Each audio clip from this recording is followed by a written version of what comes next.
warahmatullahi wabarakatuh. Kembali lagi di channel Cerdas Kimia. Teman-teman, di video kali ini kita akan melanjutkan materi kita mengenai sel volta, dan kali ini kita akan khusus membahas mengenai deret volta. Namun sebelum kita lebih jauh membahas mengenai deret volta, maka teman-teman silahkan perhatikan gambar berikut. Oke, di sini ada gambar besi yang berkarat dan juga gambar emas ya, cincin emas. Nah, teman-teman pastinya sudah tahu bahwa besi itu lebih mudah berkarat dibandingkan dengan emas. Tentu saja ya. Jadi emas itu kan logam mulia, logam yang sangat susah sekali teroksidasi atau sangat susah sekali berkarat. Maka harganya mahal, gitu ya. Nah, besi dan emas ini kalau kita lihat nilai potensial reduksinya secara kimia, itu potensial reduksi emas lebih besar daripada potensial reduksi besi. Kalau potensial reduksinya besar berarti dia sulit teroksidasi. Nah, ini nanti ada hubungannya dengan deret volta yang akan kita pelajari, teman-teman. Nah, apa saja yang mau kita pelajari dari materi deret volta ini? Yang pertama, kita akan belajar pengertian deret volta. Yang kedua, kita akan belajar kegunaan deret volta. Lalu kita akan belajar deret volta itu sendiri terdiri dari apa saja. Kemudian kita akan belajar mengenai reaksi pendesakan yang dapat kita ramalkan dari deret volta. Lalu yang terakhir kita akan belajar bagaimana cara menghafal atau jembatan keledai dari deret volta. Oke, kita mulai dari pengertiannya. Jadi deret volta itu disebut juga dengan deret kereaktifan logam. Nah, deret volta itu sebenarnya adalah merupakan suatu deret atau urutan logam-logam yang dari kiri ke kanan itu bersifat dari reduktor terkuat sampai reduktor terlemah. Reduktor terkuat apa maksudnya? Ya, jadi reduktor terkuat, reduktor itu adalah zat yang menyebabkan zat lain tereduksi. Berarti reduktor ini adalah zat yang mengalami oksidasi. Sehingga kalau reduktor terkuat berarti ini justru mudah mengalami oksidasi. Jadi boleh kita katakan juga kalau mudah teroksidasi berarti juga oksidasi itu kan proses melepas elektronnya, berarti mudah melepas elektron. Sehingga boleh kita katakan bahwa deret volta itu merupakan urutan logam-logam dari yang mudah teroksidasi sampai yang susah teroksidasi, gitu ya. Kemudian apa sih fungsi dari deret volta? Ya, jadi fungsi dari deret volta adalah untuk meramalkan kespontanan reaksi jika tidak diketahui nilai E0 atau potensial reduksi dari masing-masing logam. Jadi kalau di video kemarin yang sel volta itu kan kita belajar bagaimana caranya menentukan kespontanan reaksi dengan data E0 atau data potensial reduksi masing-masing logam, kan gitu.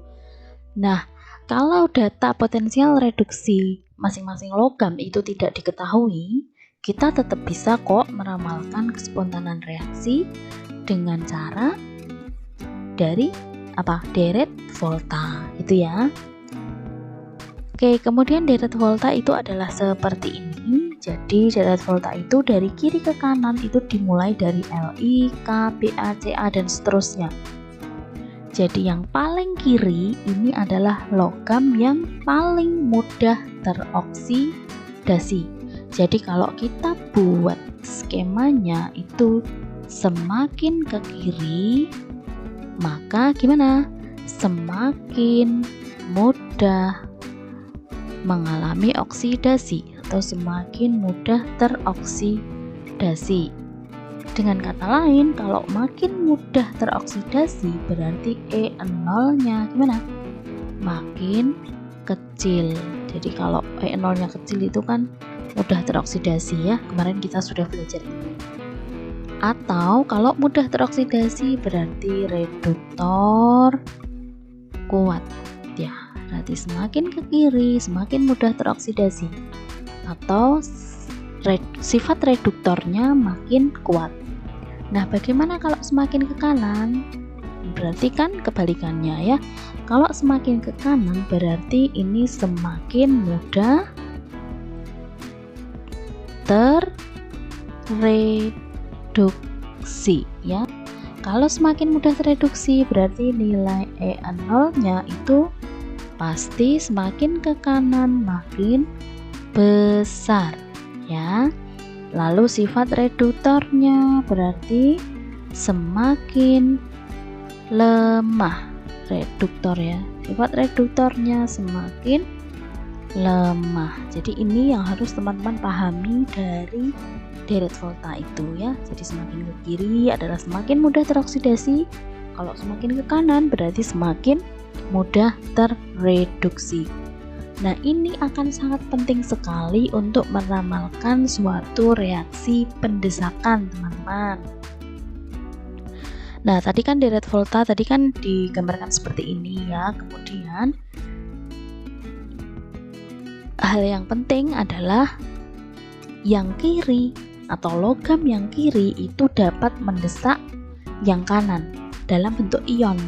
Nah, contohnya seperti ini, teman-teman.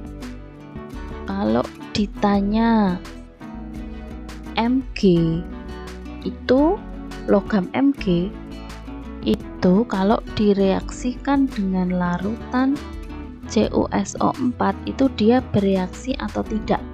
Nah, maka kita lihat dulu dari deret volta letaknya gitu ya. Mg itu di mana? Oh, Mg itu berada di sebelah sini ya, berarti di kiri. Kemudian CuSO4 ini kan berarti terdiri dari Cu2+ dan SO4 2-. Jadi yang dipakai adalah Cu2+ ini, teman-teman. Cu itu letaknya di kanan, berarti menurut aturan ini bahwa logam yang terletak di kiri dapat mendesak ion yang lebih kanan. Nah, berarti Mg tadi kan di kiri, kemudian ion Cu2+ yang kan di kanan. Berarti ini reaksi ini dapat terjadi. Nah, kalau dapat terjadi produknya apa? Berarti kan ini Mg dapat mendesak Cu. Mendesak itu istilah lainnya juga bisa disebut dengan mereduksi. Nah, berarti Mg ini mereduksi Cu. Cu ini kalau tereduksi berarti kan dari Cu2+ menjadi apa? Cu kan, kalau tereduksi kemarin kita sudah belajar di reaksi redoks kemarin ya. Berarti ini reaksi ini akan menjadi Mg-nya karena tadinya mereduksi berarti ini justru teroksidasi jadi Mg2+ ya. Mg2+ ini kan bereaksi dengan SO4 2- sehingga ini saya tuliskan MgSO4 gitu ya, supaya paham ya, MgSO4 gitu ya. Artinya ini jadi Mg2+. Kemudian plus yang ini CuSO4 menjadi Cu ya. Nah, sehingga dari sini kita lihat bahwa Mg itu bisa mendesak atau mereduksi Cu ya. Ini seperti ini. Nah, kemudian kalau kita bandingkan dengan reaksi yang kedua. Contoh yang kedua, misalkan kalau Cu itu bisa nggak sih mendesak atau bereaksi dengan larutan MgSO4? Yuk kita coba. Bereaksi nggak kan gitu. Cu ini letaknya di sebelah kanan Mg kan. Kalau dari sini ya, Cu ini letaknya di sebelah kanan Mg. Berarti ini lebih kanan, ini kiri. Kalau Cu di kanan Mg berarti kan tidak bisa mendesak. Ya, berarti ini tidak terjadi reaksi. Paham ya? Jadi kalau yang logamnya ini di sebelah kanan dia nggak bisa mendesak. Tapi kalau yang logamnya berada di sebelah kiri maka dia bisa mendesak atau mereduksi. seperti itu. Oke? Lalu kita lanjutkan dengan jembatan keledai atau bagaimana cara menghafal dari delete volta ini supaya nanti teman-teman lebih mudah ketika mengerjakan soal-soal atau meramalkan suatu kespontanan reaksi ya. Oke, jadi ada LI, KB, ACA, NA, MGA, LMN, H2O, ZN, CR, FE, CD, JON, ISN, PBH, CU, HG, AG, PTA. Nah, itu kan banyak sekali ya, panjang sekali. Nah, ini supaya mudah dihafalkan aja. Jadi ini LI ini kita buat kalimat ya, lihat, K itu kalau, BA itu bapak, CA itu camat, NA itu nanti, MG itu mangkat, AL itu alam, MN manusia, H2O ini air gitu aja. Kemudian ZN ini zang atau yang gitu ya, ceria, CR itu ceria, FE itu penuh ya, buat penuh gitu ya, CD itu adalah canda, CO itu congkak, kemudian NI nian ya, SN itu sang, PB pembantu, H itu hanya, CU cuci, HG hangat, AG itu agak, PT pahit, AU tetap AU ya.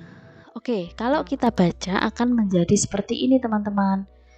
Lihat kalau Bapak Camat nanti mangkat, alam manusia air, zang ceria penuh canda congkak nian, sang pembantu hanya cuci hangat agak pahit au. Nah, itu untuk menghafalkannya supaya lebih mudah. Jadi nanti teman-teman tinggal hafalin aja 2 menit, pasti nanti bisa hafal. Dan ini sangat berguna sekali untuk mengerjakan soal-soal yang berkaitan dengan sel volta maupun yang berkaitan dengan perdesakan logam atau urutan kereaktifan logam gitu ya. Oke, sampai di sini dulu video kita kali ini. Insya Allah kita akan bertemu di video-video selanjutnya. Tetap semangat, terima kasih, dan wassalamualaikum warahmatullahi wabarakatuh.